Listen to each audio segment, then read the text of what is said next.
¿Necesitas ayuda con tus proyectos de investigación? Nosotros te ayudamos. Contáctanos, somos Red de Investigación Jurídica Educativa. Menciona el derecho al descubierto y recibe un descuento especial. Más información en la descripción. No estaba bien, no estaba coherente, tenía aliento a licor y tenía inconsistencias y contradicciones en lo que decía.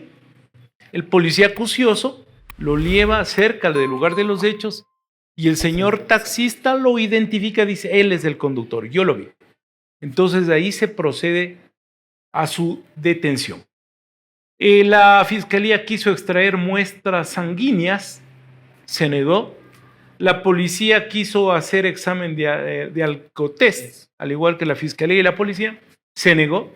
Y este rato, por supuesto, no hay un indicio, examen de alcotest o muestra sanguínea, pero tenemos versiones, tenemos elementos, cámaras fotográficas, testigos, la presencia de botellas de licor en el vehículo y vamos a mirar hasta dónde llega este caso.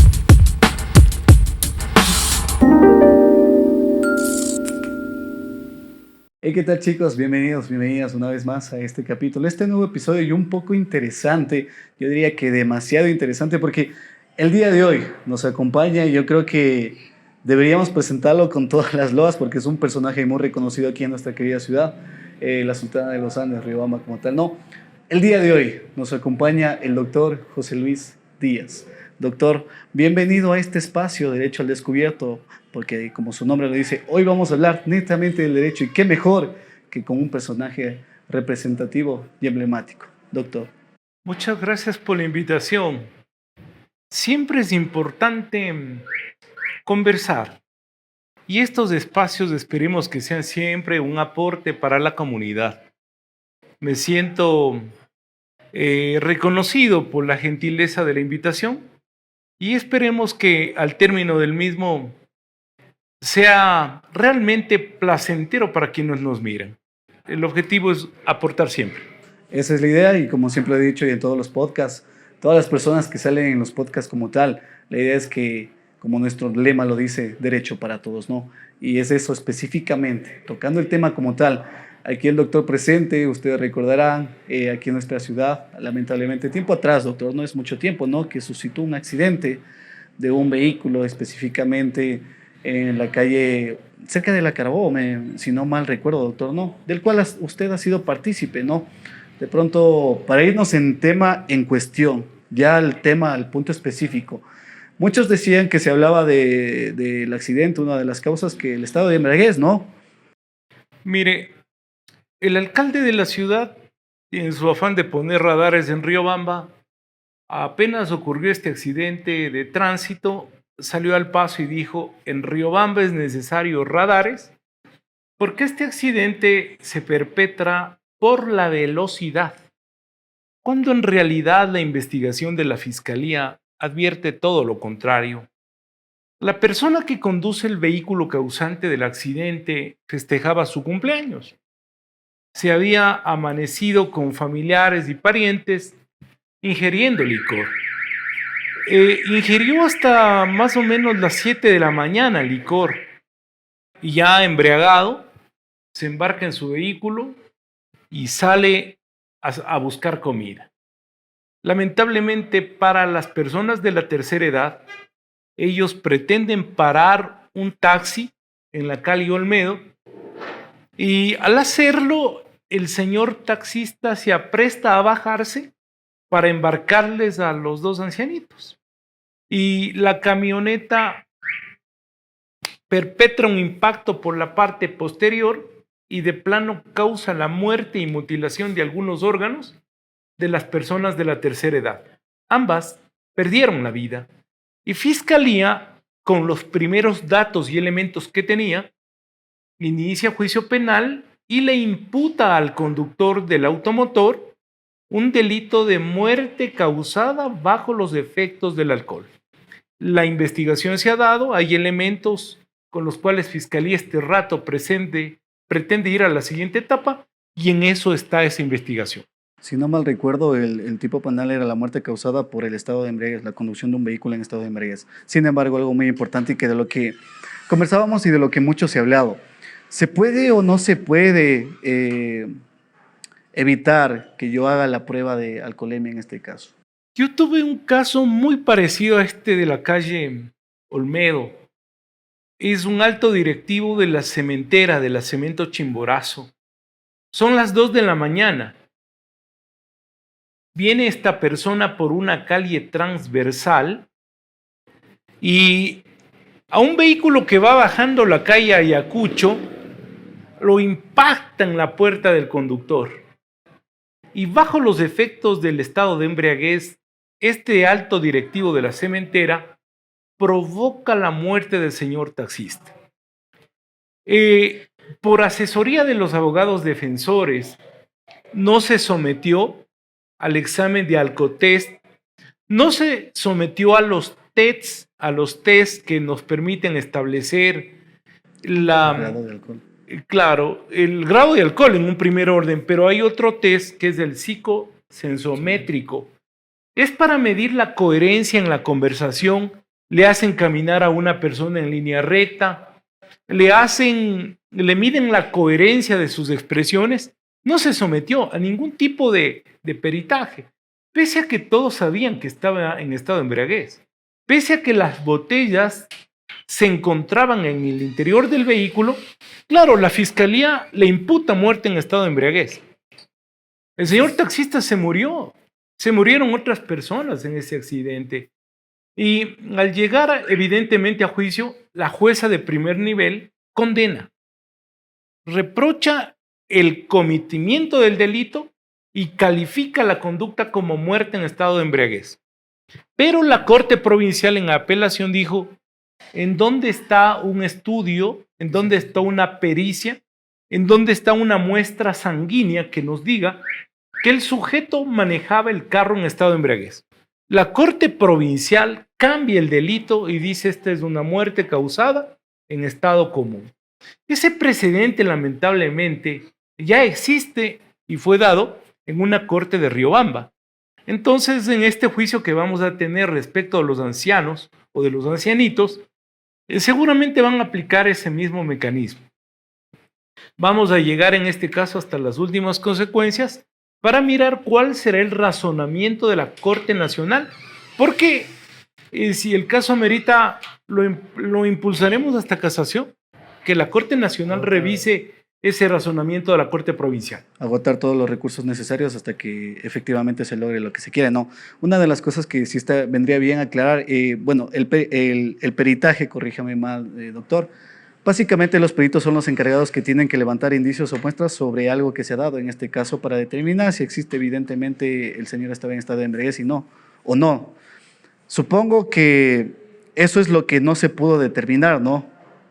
Tan pronto ocurre un delito, tan pronto ocurre un accidente de tránsito, hay una policía especializada que tiene la obligación de llegar al lugar de los hechos, levantar indicios, muestras, vestigios, para determinar cómo pasó el accidente, ¿no? Y en qué circunstancias pasó. Cuando sucedió este accidente a la Olmedo, el conductor se baja y fuga. Y de hecho se veía en videos también. Y la policía logra capturarlo 30 minutos después en el sector de Santa Rosa. Y fue un tema fortuito, inminentemente fortuito, porque la policía le miró a una persona que estaba en actitud sospechosa. Y lo detuvo. Se lo acercó y le dijo: oiga, ¿y usted está bien? No estaba bien, no estaba coherente, tenía aliento a licor y tenía inconsistencias y contradicciones en lo que decía. El policía acucioso lo lleva cerca del lugar de los hechos y el señor taxista lo identifica, dice: él es el conductor, yo lo vi. Entonces ahí se procede a su detención. La fiscalía quiso extraer muestras sanguíneas, se negó. La policía quiso hacer examen de alcotest, al igual que la fiscalía y la policía, se negó. Y este rato, por supuesto, no hay un indicio, examen de alcotest o muestra sanguínea, pero tenemos versiones, tenemos elementos, cámaras fotográficas, testigos, la presencia de botellas de licor en el vehículo y vamos a mirar hasta dónde llega este caso. Técnicamente no hay muestras en el caso porque el abogado defensor básicamente le aconsejó al conductor que no entregue ninguna prueba a la fiscalía. Y esto le aventaja. La comunidad siempre dice qué pena para más irrisoria. Una persona que mate en estado de embriaguez tiene una pena de 10 a 13 años. Esto es inaudito. Es una licencia para matar. Y dice, ¿por qué pasa esto? Porque la ley ecuatoriana está redactada así. Está tipificado así como tal. Y no podemos inventarnos el agua tibia porque la pena está dada de esa manera. Quienes crean las leyes no son los jueces, son los asambleístas en el Parlamento. Es la ley que tenemos en el Ecuador. La importancia Y de no los se ha asambleístas. regulado tampoco qué pasa con las personas que en los delitos se resisten a entregar su sangre, a entregar un examen de alcotés. No se ha regulado nada al respecto. Por eso ahí hay un camino lindo y directo a la Vacíos impunidad. legales. Por supuesto. Y si no logramos demostrar que el señor estaba en estado de embriaguez, la pena será de 3 a 5 años de cárcel, porque así lo establece el Código Orgánico Integral penal. Eso es algo que las personas no, de pronto por desconocimiento, ¿no? Porque en algún punto es bueno conocer y saber sobre ciertos temas como tal. Pero hacía muy bien alusión que hay cosas que ya están dichas, hay cosas que están hechas, hay cosas que están tipificadas. Y una de las cosas que decía la gente es, ¿por qué solo 13 años? Sin embargo, usted tocó un tema muy importante y es por donde quisiera irme, ¿no? A raíz de este accidente, es que, digamos, de cierta forma, el municipio, por no mencionar otras personas que salieron a hablar, pero específicamente a raíz de este caso, es que se han dado otras medidas, una de ellas, entre comillas, esto de los radares. Y de hecho, usted recordará que me parece que no son ni 60 metros más arriba de donde se dio los hechos como tal, hay un rompevelocidades, ¿no? Sí. Que incluso eso... Lo que pasa es que, mire, para que aquí se reduzcan los accidentes de tránsito debe haber un control de los agentes. No es cuestión de radares. Yo lo he dicho, alcalde Vinuesa, usted está desenfocado. Está confundiendo la gimnasia y la magnesia. No es la medida. Si usted cree que en algunas vías hay exceso de velocidad, ¿por qué no implementa, por ejemplo, semáforos? Rompe velocidades. Eso es lo que se debería hacer. Señalética horizontal y vertical. Si usted quiere reducir accidentes de tránsito, que por cierto no son por velocidad, son por embriaguez, y se perpetran días viernes y sábados en horas de la noche y madrugada, en su gran mayoría, usted tiene que poner a los agentes a trabajar en la calle, haciendo operativos. Ahí sí puede salir con el alcotector y hacer la medición de las personas que manejan el carro, en qué condiciones lo hacen. En contravenciones sí es posible hacerlo, ¿no? En contravenciones. Pero ya cuando se trata de delitos, hay estas garantías. Usted no le puede obligar al presunto hechor del accidente que él le entregue prueba. Eso sería inconstitucional. Entonces, esos vacíos que existen en la norma están regular, permitiendo modificar. impunidad en el Ecuador. De hecho, una de las cosas que también se mencionaba, como bien le manifestaba, doctor, antes de hacer esta entrevista, nosotros preguntábamos a personas y decíamos, ¿qué es lo que les pareció y no les pareció? Una de las cosas que ellos decían, a ver, primero, ¿por qué solo 13 años? Que ya tocamos el tema como tal. Segundo, el tema, ¿me puedo o no someter a una prueba? Lo que acabamos de hablar.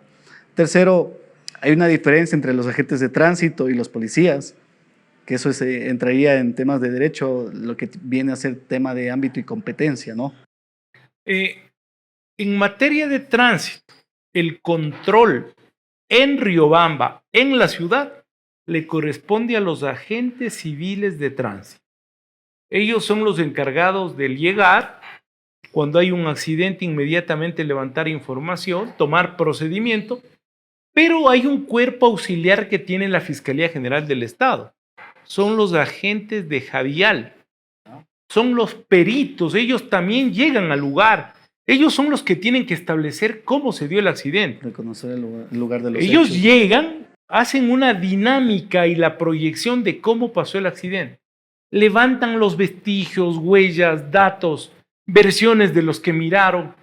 Y con eso ya elaboran un primer informe de en qué circunstancias pasó el accidente. Pero qué importante es esa labor. Llegar y hacerlo de manera profesional, técnica.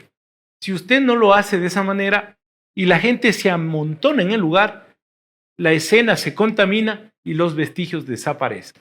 Eso también podría dar lugar al desaparecimiento de datos importantes que le permitan a la Fiscalía aclarar bajo qué circunstancias pasó un accidente de tránsito. Volviendo al hecho como tal, a este hecho específico como tal, es el accidente que hablábamos del Olmedo.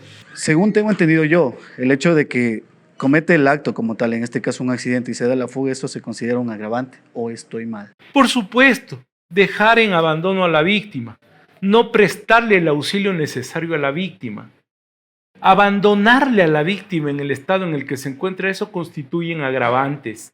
Agravantes que el juez al momento de sentenciar tiene que sumar a la pena que determina la ley para agravar la conducta penal y el castigo a quien lo cometió. Eso está completamente en vigencia. Pero también sucede lo contrario, que el conductor se quede, ayude a la víctima, colabore, llame al ECU 911. En ese caso, el juzgador ha de decir, mire, nunca trató de fugar, colaboró, se quedó, ayudó, vamos a rebajarle la sanción porque la conducta del hombre justifica rebajar la pena. Atenuantes. Volviendo un poquito más al fondo de los hechos, otra de las cosas que a mí me llamó la atención y que de hecho yo tampoco tengo un poco de desconocimiento en ese lado, decían, tengo entendido que son 2 personas las que pierden la vida, ¿no? Sí, 2 personas las que una de pierden estas personas, dentro de esta encuesta que habíamos realizado, decían, bueno, si son 2 personas, le dan la pena privativa de libertad de 13 años. Es lo mismo si sean 2, 3, 4, 5 personas las que pierden la vida. Por supuesto, la pena está arreglada así, no se juzga en base al número de personas fallecidas.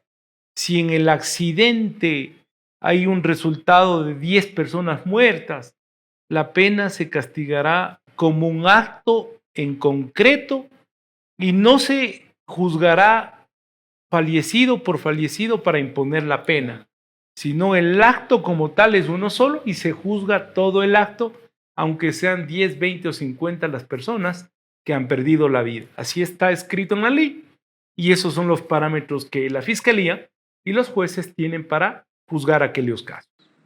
Otra de las cosas que también se hablaba de esta misma encuesta, que hicieron preguntas interesantes y una de ellas decía, bueno, se ve al señor que está evidentemente en estado de embriaguez, ¿no? Se da la fuga, sabemos que las personas murieron, pero si tiene todos esos indicios, uno de ellos decía, ¿por qué no simplemente le mandan preso y ya? Que fueron las palabras, ¿no? Evidentemente la Constitución da la oportunidad a cualquier persona, ya sea bajo cualquier acto o hecho, el mismo derecho a la defensa. Y eso también valdría bien aclarar, ¿no? Por supuesto, el peor de los criminales en el Ecuador tiene derechos. Y claro, la comunidad en muchas ocasiones dice con justa preocupación, más garantías tiene el delincuente que la víctima del delito. Y en ciertos casos sí es así. Sí es así. Garantías que están establecidas en la Constitución ecuatoriana. En alguna ocasión yo mismo hacía un operativo y había capturado un vehículo. En el interior del mismo habían vacas y toros robados. Y cuando yo me entrevistaba con la banda de delincuentes que se dedicaban al robo de ganado, al abigeato, claro, al momento que tomaba contacto decían, no sé, yo no sé nada, no sé por qué se subirían las vacas. Las vacas se han de haber subido. Claro, teníamos con las manos en la masa, era un delito flagrante. Y usted todavía ni siquiera le puede tratar como delincuente, ¿no? Claro. Le tiene que tratar como sospechoso. Cuando ya le formula cargos, entonces ahí sí, indiscutiblemente pasa a ser procesado. Las garantías en el Ecuador están escritas en la Constitución y en la ley. En este caso, en materia de tránsito, hay garantías. El señor que causa el accidente se está beneficiando de esas garantías y mucho me temo que en las Cortes de Riobamba la pena para este delito, donde hay 2 personas fallecidas, los indicios de que causó la muerte en estado de embriaguez, la pena se quede de 3 a 5 años. Me decía que era procedimiento ordinario, ¿no? Sí. Se va a tramitar por ese procedimiento. La persona, incluso cuando es detenida en delito flagrante, tiene que seguir ciertos pasos que la ley determina para que llegue a ser culpable. Entonces, no solo basta cogerle con la evidencia, él tiene que ser sometido a un debido proceso. La ley determina pasos, caminos, etapas propiamente dichas, y una vez que se agotan esas etapas, un juez en materia de tránsito es la persona que coge el caso, recibe la prueba, recibe los peritos, recibe testimonios, recibe videos, recibe fotografías y luego de analizar todo el aspecto de prueba, emite una sentencia absolutoria o de culpabilidad. Ok, y ahora ya tenemos claro el panorama de lo que se vio, de lo que se escucha versus la realidad de lo que fue, ¿no? Porque como bien mencionaba el doctor, estaba en este proceso, inmiscuido en este proceso de manera directa. Sin embargo, vámonos al otro lado de la moneda, lo que le mencionaba hace un momento. Este fue el hincapié, el paso para que se dé a lo que ahora están en proceso supuestamente de discusión, para lo que se va a hacer el tema de los radares. Cosa que a manera personal, y yo creo que muchas personas también estarán de acuerdo, que pues, si bien es cierto que también digamos que fue una de las causales, ¿no? Pero pienso yo de pronto que se debería ir más por el tema de erradicar el tema de la conducción de un vehículo en estado de embriaguez. Desde ese punto, ¿qué nos puede decir? Mire, la educación vial en el Ecuador es tan necesaria. Yo le he dicho al alcalde, mira, Johncito, así en son de verdad y en son de broma. Atrás de los radares hay verdaderos negociados. En Ambato los radares ocasionaban multas y el 80% de la multa era para la empresa de los radares y el 20% para el municipio. Y por debajo al que administraba la ciudad. Se enriquecieron la empresa de los radares, la autoridad, pero los índices de accidentes no bajaron. No disminuyeron. Porque yo creo que en el Ecuador es tan oportuno empezar a trabajar en educación vial, desde la escuela, desde el colegio.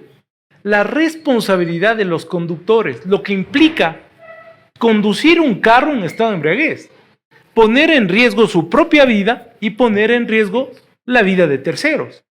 Todo eso es importante que los muchachos desde la escuela vayan metiéndose en su cabecita como un chip. Y yo creo que con el paso de los años, las conductas van a mejorar notablemente. El radar solo es un mecanismo que enriquece a los que administran la ciudad y están de paso. Pero ya si tanta preocupación tienen la velocidad, que yo no creo que aquí en Riobamba exista tanta velocidad, pero puede aplicar mecanismos, por ejemplo, como rompe velocidad, como semáforos, por ejemplo, señalética horizontal, señalética vertical. Puede recurrir a otros mecanismos y no necesariamente al radar. De tal manera que esta crítica yo la he presentado de manera pública, ¿no? Los radares no son bajo ningún concepto el mecanismo para que los accidentes desaparezcan. Más bien los agentes de movilidad tendrían que salir a hacer operativos, a trabajar permanentemente en prevención, también en control permanente para mirar que las personas que circulan no lo hagan en estado de embriaguez. Como bien manifestaba el doctor, hay otras cosas que hay que tomar en consideración antes que los radares como tal. Sin embargo, algo que acaba de decir y que me llama la atención, decía a lo mejor también poner rompevelocidades y cosas así. Yo recuerdo que cuando salió esta noticia, ¿no? Porque se hizo, bueno, no sé, ahora estoy viendo más TikToks del municipio que de cualquier otra cosa, pero uno de estos comentarios o uno de estos videos decía, a lo mejor y no sé, tal vez sea una mejor idea reparar las calles antes que poner radares, porque lo que usted dice también es cierto. O sea, las vías de aquí no es que tampoco vamos a correr a unos 120 kilómetros por hora, si no están en buen estado como tal, ¿no? ¿Qué opina usted en torno a ese tema como tal? Usted circula en Riobamba y lo que vamos a encontrar más son baches, huecos, cráteres propiamente dichos. Entonces eso también puede ocasionar accidentes, ¿no? Yo le he dicho también es un tema de lo que usted sí se debe ocupar, ¿no? No solo del tema de los radares.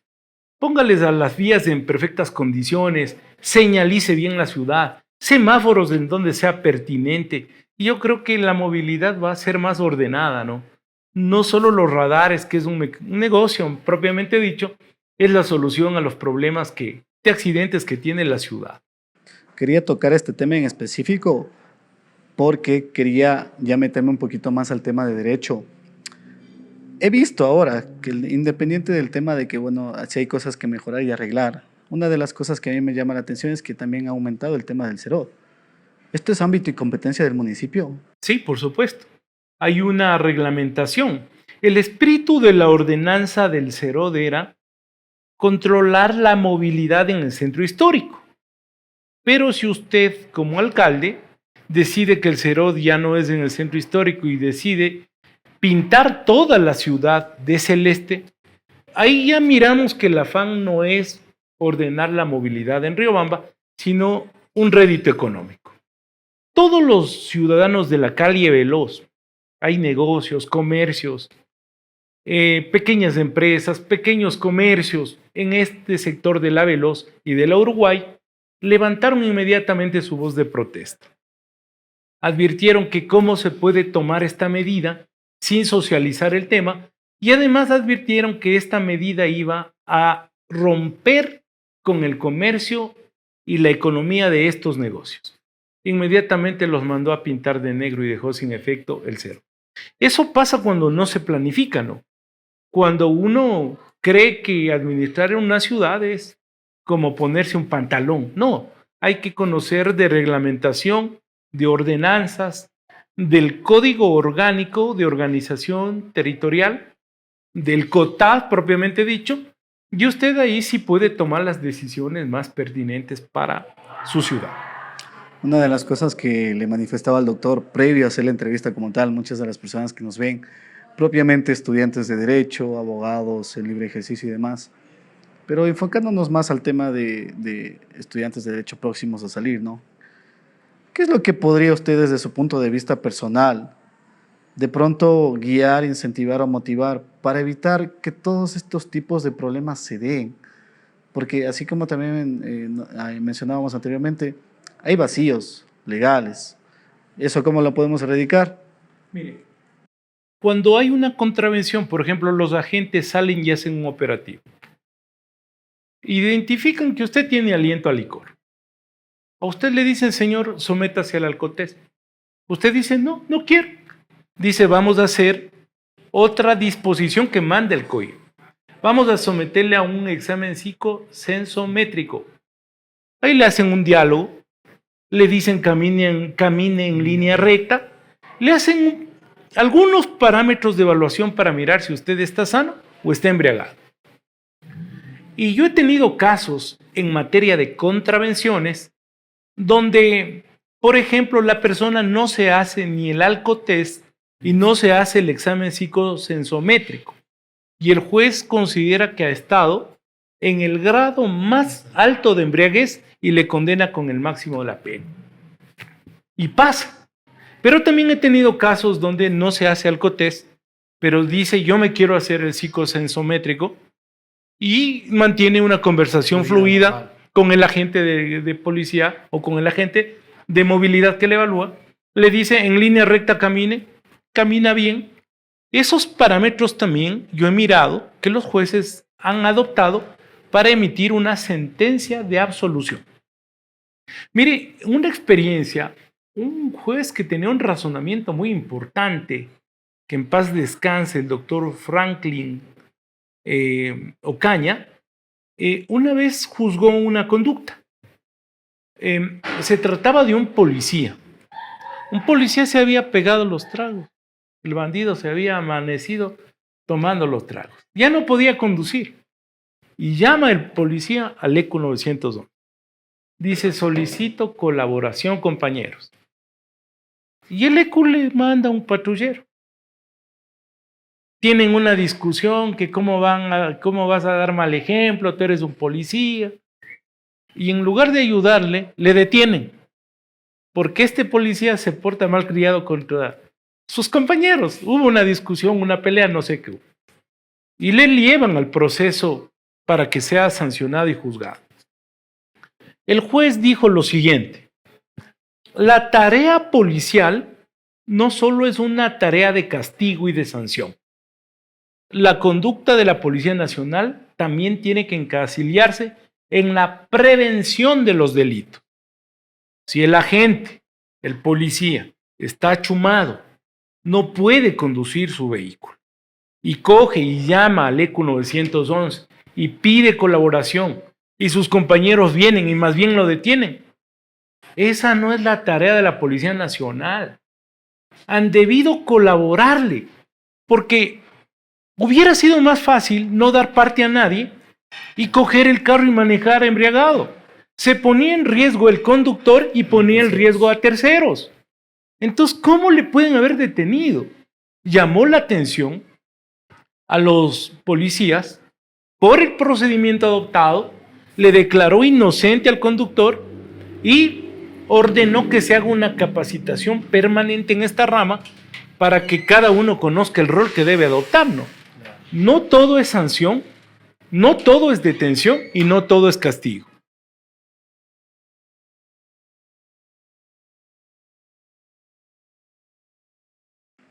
Listo, doctor. Ya como para terminar, muy interesante la plática y la charla, muy lejos de ello, se aprende y eso es muy bueno. ¿Qué podría usted decirles a estas personas que han adoptado estas medidas preventivas, entre comillas, para evitar este tipo de actos como tal, ¿no? Como lo es la conducción de un vehículo en estado de embriaguez? Como bien le manifestaba, se han adoptado estas medidas de lo que viene siendo los radares como tal. ¿Qué podría usted manifestar de forma directa y concisa? Mire, yo creo que mucho parte para tener una cultura y un orden y una organización adecuada en tema de tránsito para evitar accidentes en su gran medida. Creo que mucho pasa por la educación, Cuando usted invierte en educación y a las generaciones que se van educando les va metiendo esto en la cabeza, les enseña a respetar la vida misma, la integridad suya y de terceros, esas generaciones en el futuro van a asimilar ese tipo de educación y los accidentes van a rebajar en el Ecuador. Este sí es una tarea del gobierno central, del ejecutivo y de los alcaldes en las ciudades, tratar de incentivar la educación vial. Desde la escuela, en el pensum de estudios, debería haber una cátedra. Y para quienes son choferes profesionales, deberían hacer como una licenciatura. Deberían ir a las aulas. Si usted va a ser graduado de chofer profesional y va a manejar un tráiler, un bus, un taxi donde se transportan seres humanos, lo mínimo que puede usted es tener conciencia, conocimiento. Y para tener una licencia y llevar personas, el Ecuador debería incentivar a que los conductores vayan a las aulas 3 o 4 años, de tal manera que recibiendo cátedra, recibiendo educación, recibiendo valores, recibiendo un afán concientizador inclusive, yo creo que los accidentes sí podrían disminuir en el Ecuador. Hay una estadística, dice que 13 personas más o menos se mueren todos los días en el Ecuador a consecuencia de accidentes. Si multiplicamos por 365 días, más de 5,000 personas se mueren. Pero sí se podrían evitar, sí se podrían evitar. ¿Se podría reducir el margen de accidentes? Sí, sí sería factible. La inversión sería educación. Educación, invertir en educación. Yo creo que ese es el mecanismo y no solo la sanción o el reproche que establece la ley, sino también la prevención a través de la educación vial. La solución, la prevención. Yo considero que sí, he estado vinculado mucho tiempo a este tema, me apenaba mucho mirar, pasamos una audiencia de juzgamiento en esta misma semana, un ancianito va circulando en la calle Guayaquil, en plena esquina, en la zona de protección peatonal, en esas líneas pintaditas de blanco, ¿sí? Y un carro que sale desde la calle Espejo ingresa directamente y se sube en la humanidad del ancianito. Causó la muerte instantánea del anciano. Pasó en Riobamba, en pleno centro de la ciudad. No fue la velocidad, fue la desatención del conductor. Y muchos accidentes también ocurren Por estar en el teléfono. porque la concentración no está en la conducción, sino en el teléfono. Hay que tratar de ser responsables y yo creo que todos hemos cometido este tipo de errores, todos. Yo no puedo decir, soy un santo. Hay que ser sincero, pero podríamos evitar, mientras estemos en el volante, siendo un poquito más responsables. Lamentablemente un accidente con muerte deja secuelas para la persona que lo ocasionó y para su familia, y también para la víctima y su familia. Esto siempre hay que tratar de reflexionar antes de equivocarnos. Como decía, alguna vez escuché en algún juez y decía, de aquí nadie gana, todos pierden. En accidentes todos pierden. Y es así. Doctor, para mí ha sido un gusto y un placer y estoy seguro que a pesar de que esta es la primera vez, no va a ser la última para tratar otros casos que son de interés social, ¿no? Porque como bien decimos nosotros en el lema del podcast, Derecho para Todos. Para mí ha sido un gusto y un placer, doctor, tenerle esta oportunidad y de antemano ya decirle que más adelante será invitado, pero esto ya será un versus con otra persona que quizás usted ya lo conozca. De antemano ya le anticipamos. Doctor, muchas gracias. Siempre es un gusto, un honor. Esperemos que este diálogo sea un aporte para la comunidad, con mucho cariño. Si en algo nos hemos excedido, lo siento, pero tratamos de ser muy claros para que todos nos entiendan. Un abrazo a todos. Hasta aquí este capítulo, chicos.